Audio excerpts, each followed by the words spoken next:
नमस्कार, capital TV देख रहे हैं आप। मैं हूं आपके साथ पूजा। ब्रेकिंग नाउ में बड़ी खबर आपको बता रहे हैं। सत्येंद्र जैन की एक बार फिर से गिरफ्तारी हो चुकी है, जिसको लेकर अरविंद केजरीवाल बुरी मुसीबत में फंस गए हैं। दिल्ली जल बोर्ड के टेंडर घोटाले मामले में एसीबी ने बड़ा एक्शन लेते हुए सत्येंद्र जैन समेत 6 को गिरफ्तार किया गया था। हालांकि आम आदमी पार्टी की तरफ से ये कहा जा रहा है कि पंजाब चुनाव की वजह से ये गिरफ्तारी हुई है। अरविंद केजरीवाल का अभी थोड़ी देर पहले ये बयान आया कि अमित शाह ने एसीबी को फोन किया, आदेश दिया, तब ये गिरफ्तारी हुई है। लेकिन कोर्ट से भी अरविंद केजरीवाल को बड़ा झटका लग गया है। तो इस पे ताजा अपडेट आपको बताएंगे। मेरे साथ जुड़े हुए हैं कैपिटल टीवी के editor in chief doctor Manish Kumar. Sir, एक बार फिर से सलाखों के पीछे पहुंच गए सत्येंद्र जैन। देखिए, सत्येंद्र जैन का आज की तस्वीर मैंने देखा, फिर से वो हट्टे कट्टे हो गए हैं। जब तिहाड़ जेल के अंदर में थे, जब इनकी मसाज वसाज वाली चोरी पकड़ी गई थी, तब इन्होंने वहाँ पे भूख हड़ताल कर दिया कि क्या कर दिया, और तबीयत खराब करके जो है इन्होंने कोर्ट से सिंपैथी गार्नर की थी, हासिल हुआ था उनको फिर बेल, और उसके बाद ये पंजाब में रह रहे हैं। ये मामला जिसमें गिरफ्तारी हुई है, ये ओपन एंड शट केस है, इसमें बचना नामुमकिन है। जो तमाम बातें आम आदमी पार्टी की तरफ से कही जा रही है, ये ऐसा झूठ, ऐसा प्रपंच, ऐसा प्रोपेगेंडा है कि जिसका अगर कोई पलट के जवाब पूछ ले तो फिर कोई जवाब नहीं दे पाएगा। आप क्या कह रहे हो भाई, पंजाब चुनाव के लिए है। अच्छा, कुछ दिन के बाद करते तो बोलते गुजरात चुनाव के लिए है। गुजरात चुनाव खत्म हो जाता है तो बोलते कि भाई गोवा चुनाव के लिए है। गोवा चुनाव खत्म हो जाता नहीं, दिल्ली चुनाव के लिए है। लोकसभा चुनाव में मोदी डर गए इसलिए गिरफ्तार किया जा रहा है। अरे भाई, देश में कभी न कभी कोई न कोई चुनाव होता रहता है। दूसरा आर्गुमेंट जो दिया जा रहा है कि भाई देखिए, ये तो थे ही नहीं, ये तो जेल में थे जब ये हो गया। अच्छा, ये नहीं थे तो कौन था दूसरा मंत्री जिसने साइन किया, उसका नाम बता दो। भाई, सरकार तुम्हारी, आदमी तुम कह रहे हो कि वो मंत्री जेल में था, तो उसकी जगह पे कोई काम कर रहा होगा ना। केजरीवाल ने साइन किया क्या? केजरीवाल ने साइन किया, क्योंकि अगर मंत्री जेल चला गया, वो अंदर खत्म हो गया, तो ऑटोमेटिकली ये सब काम जो है वो डिप्टी सीएम या सीएम के पास आ जाएगा। तो किसने साइन किया? कोई ना कोई तो साइन, उसका नाम बताना पड़ेगा। लेकिन मीडिया वाले आजकल वो उनका ध्यान पंजाब के एडवर्टीजमेंट के ऊपर है, इस तरह का कोई सवाल नहीं पूछ रहा। देखिए, ये मामला जो है ये 2021 का है। उस समय भाई साहब जेल नहीं गए थे, सब कुछ मीटिंग सब कुछ कर लिया था, और पूरा मामला जो है 1943 करोड़ रुपए में घपलेबाजी का है। कई सारे लोग, अभी मैं आऊंगा आंकड़े बताऊंगा, जितना का सबूत मिला है ईडी को और एसीबी को, आरोप उतना कहीं लगाया जा रहा है, घोटाला कहीं और ज्यादा बड़ा है। कारण क्या है? कारण यह है कि देखिए, ये मामला क्या है कि मां यमुना को साफ करने के लिए जो बेईमानी इसने की, उसमें 10 STPs लगाना था, है ना, सीवेज ट्रीटमेंट प्लांट। उसमें लगाना नया नहीं था, कुछ को टेक्नोलॉजिकली इन्हांस करना था और कुछ की कैपेसिटी बढ़ाना था। 5 की कैपेसिटी बढ़नी थी और 5 को जो है वो टेक्नोलॉजिकल चेंज करना था। लेकिन उसमें क्या किया इन लोगों ने, भाई उनको मालूम है। देखिए, सरकार किसी की भी हो, एक मैं मजेदार बात बताता हूं। ये यमुना के नाम पे, गंगा सफाई के नाम पे, ये हर सरकार में ये सारे अधिकारी चोर उचक्के ऐसे बैठे हुए हैं। अभी क्या होगा? अभी होगा ये कि बाढ़ आ गई, यमुना में वो पूरा गंदगी साफ सब बहा के लेकर के चला जाता है, और ये कहते देखिए यमुना की हमने सफाई कर दी। ये कहानी समझिए। तो ये लोग they are not interested in that. माल कैसे कमाया जाए, तो उसमें इसने क्या किया कि ये जो टेंडर निकाला जाएगा, उसके पहले क्या होता है, उसके पहले जो है आपको एक पायलट प्रोजेक्ट करनी होती है, जो सरकारी बाध्यता है कानून के मुताबिक कि पायलट प्रोजेक्ट। आपको तो बिना पायलट प्रोजेक्ट किए हुए आपने टेंडर निकालने का फैसला कर दिया और एलिजिबिलिटी क्राइटेरिया आपने बदल दिया, और उसमें कहलाता है IFAS टेक्नोलॉजी, वो उसमें आपने घुसड़ दिया। और उससे क्या हुआ कि 3 ज्वाइंट वेंचर कंपनियां जो है वो बच गई, और बाकी सारे कॉम्पिटिटर्स जो है वो बाहर चले गए।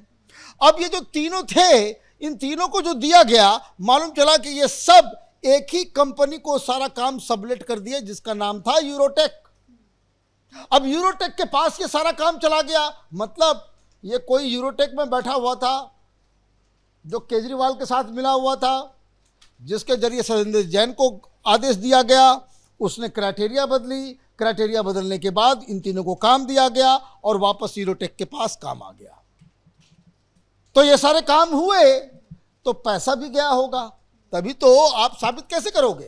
तभी तो आपको बताना पड़ेगा कि भैया ये जो है कि इसमें कमीशन खोरी हुई है। तो कमीशन खोरी हुई, पैसा जो है आदान प्रदान हुआ और 6 लोग जो है वो नप गए। 6 लोग, कौन लोग नप गए? तो सतेंद्र जैन वो मंत्री, उदित प्रकाश राय ये जल बोर्ड के सीईओ बनाए गए आईएएस अधिकारी और केजरीवाल के बड़े चहेते, वो भी जेल गए। जाना भी चाहिए, जाना। भाई तुम लोगों ने क्या सोच लिया है कि भाई सरकार, देखिए केजरीवाल ये सब काम क्यों कर पा रहे थे? केजरीवाल को ये लग रहा था कि हमको दिल्ली में कोई हरा ही नहीं सकता, हम बना लेंगे शीश महल, हम कर लेंगे शराब घोटाला, हम कर लेंगे जल बोर्ड घोटाला, हम कर लेंगे बिजली घोटाला, हम कुछ भी कर लें। हमको बीजेपी क्या कहता था केजरीवाल? तो अरे तुमको 7 जन्म लगेगा, केजरीवाल को दिल्ली में नहीं हरा सकते, ये इनका घमंड था। जनता ने कुचला है तो अब जो है ये दर दर की ठोकरें खा रहे हैं। एक अंकित श्रीवास्तव, वो जो है उसको कंसल्टेंट बना करके डाल दिया। भाई कौन है अंकित श्रीवास्तव? तुम्हारा क्या रिश्तेदार लगता है? क्यों बनाया तुमने? राजा कुमार कुर्रा, वो यूरोटेक का जो है वो मालिक है, यही जिसके जरिए सारा कुछ हो रहा था। नागेंद्र यादव वो भी पकड़ा गया है और पंजाब पंकज वर्मा, ये जो है ये सारे लोग जो है वो पकड़े गए। क्या हुआ? अब जो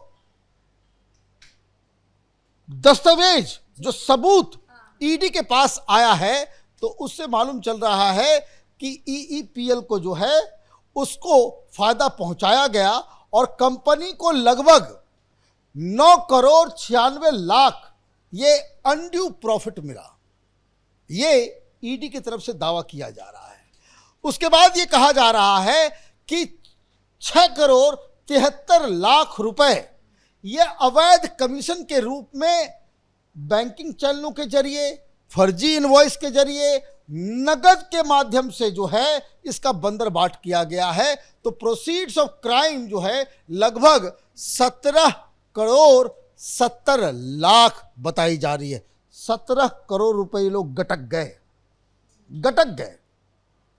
और ये जो है ये ईडी जो है वो, और ईडी ने क्या कहा कि फर्जी बिल बना करके घुमाया गया सबको, है ना। और जो जल बोर्ड के जो सीईओ थे उदित प्रकाश रॉय और उनके रिश्तेदारों के बैंक खातों में 1 करोड़ 52 लाख रुपए वो भेजे गए। और जब इनसे पूछताछ किया गया भाई पैसा कहां से आया, क्यों आया, कैसे आया, अब इसका कोई जवाब ही नहीं दे रहे। तो आप ये समझिए, ये मैंने कहा कि ये ओपन एंड शट केस है कि भाई आपके बैंक अकाउंट में पैसा आ रहा है और बताया जा रहा है कि हवाला के जरिए में भी कोई करोड़ रुपए जो है वो ये लोग घुमाए हैं, इधर से उधर किए हैं। तो ये सारी चीजें हो रही थी। लेकिन सवाल क्या है, ये सारे लोग उछल क्यों गए हैं? क्योंकि अब ये लोगों को दिक्कत क्या है कि जैसे शराब घोटाले में हुआ, शराब घोटाले में क्या हुआ? शराब घोटाले में ये हुआ कि शराब व्यापारी पकड़े गए, एजेंट्स पकड़े गए, अधिकारी पकड़े गए। तो सब ने कहा कि देखो भाई हम लोग तो मात्र एक्टर हैं, डायरेक्टर प्रोड्यूसर तो केजरीवाल था। भाई केजरीवाल थोड़ी शराब जाकर के बेच रहा था, वो तो दिमाग लगा रहा था और उस चक्कर में ये जेल चला गया। क्योंकि जब पूछताछ होगी, लोग अपने आप को बचाने के लिए भाई क्या हुआ, सच सच बताओ कैसे क्या हुआ, तो मालूम चलेगा कि नहीं भाई इसके पीछे तो मुख्यमंत्री मौखिक आदेश दे रहा था, ये तो मनीष सिसोदिया इसके पीछे था। तो इसीलिए इसकी गिरफ्तारी हुई फिर से। ये सारे आम आदमी पार्टी वाले छटपटाने लगे कि भाई अब क्या होगा। लगता है फिर अब जो पहले शराब में गए अब पानी के चक्कर में गए, है ना। शराब के साथ पानी का जो है एक अलग कॉम्बिनेशन एक्शन हो रहा है। अब तो पुलिस रिमांड में भी पूछताछ करेगी, बाकियों से भी पूछताछ होगी। लेकिन ये जो आरोप लग रहे हैं कि मास्टरमाइंड अरविंद केजरीवाल है, दिल्ली की सीएम ने भी कहा है कि कैग की रिपोर्ट के आधार पर अब तो और एक्शन देखने को मिलेगा। क्या जांच की आंच केजरीवाल तक पहुंचेगी? क्या कुछ समझ में आ रहा है? देखिए मेरी बात एक बात समझाइए। एक व्यक्ति जेल गया, उसके ऊपर तमाम तरह के आरोप लगे। आप अपने आप को ईमानदार, पवित्र और सिस्टम को बदलने वाला और पता नहीं क्या क्या कर रहे हो। वो सतेंद्र जैन वहाँ पे बाहर का खाना खा रहा है, एक जो है रेपिस्ट से जो है वो मसाज करवा रहा है, मसाज करते हुए तुम्हारा वीडियो पकड़ा जाता है तो मनीष सिसोदिया केजरीवाल कहते हैं कि देखो बहुत बेकार के आदमी हो तुम लोग, इस तरह का सवाल उठाते हो। उस बेचारे को जो है रीढ़ की हड्डी में दिक्कत है, उसको फिजियोथेरेपिस्ट दिया जा रहा है। फिजियोथेरेपिस्ट जो है वहाँ पे उसका इलाज करने के लिए गया हुआ था, मालूम चला कि वो फिजियोथेरेपिस्ट नहीं, वो रेपिस्ट है। अब ये कहानी समझिए। अब इतना बेइज्जती होने के बाद वो बाहर निकलता है जेल से, तो आप उसको पंजाब क्यों भेज देते हो? पंजाब में तुम्हारी सरकार है तो ये बता दो कि बंगला नंबर 926 सेक्टर 29 में इस सरकारी बंगले में आपने इसको जगह क्यों दी? जगह क्यों दी? इसका मतलब है कि आपके बीच कोई तारतम्य है, आप लोगों के बीच कुछ सेटिंग है, या आपका हमराज है कि भाई इसको अगर ठीक से जगह नहीं देंगे, इसको अगर सुविधाएं नहीं देंगे, इसको जो है सरकारी बंगला नहीं देंगे तो ये कल जो है हमारे बारे में बोलना चालू कर देगा। तो ये जो है वो दिक्कत क्या है कि ये सब, वो कहते हैं ना एक कहावत, चोर चोर मोसरे भाई, तो वही कहानी चल रहा है। और इनके जो पूर्व साथी हैं, है ना, केजरीवाल के बहुत करीबी थी, है ना, वो क्या बोल रही राज्यसभा सांसद, वो कह रही है कि देखिए बात बहुत ही सिंपल है कि आम आदमी पार्टी के अंदर कुछ भी होता है सब प्यादे हैं, मास्टरमाइंड जो है वो केजरीवाल है। बहुत धन्यवाद सर जानकारी के लिए। तो जांच की आंच केजरीवाल तक जरूर पहुंचेगी, क्योंकि अब तो रिमांड में लेकर लगातार पूछताछ होगी। सत्येंद्र जैन को दोबारा गिरफ्तार किया गया है और आने वाले दिनों में कुछ और भी बड़े एक्शन देखने को मिल सकते हैं। इस बड़ी खबर में इतना ही। देखते रहिए कैपिटल टीवी। नमस्कार।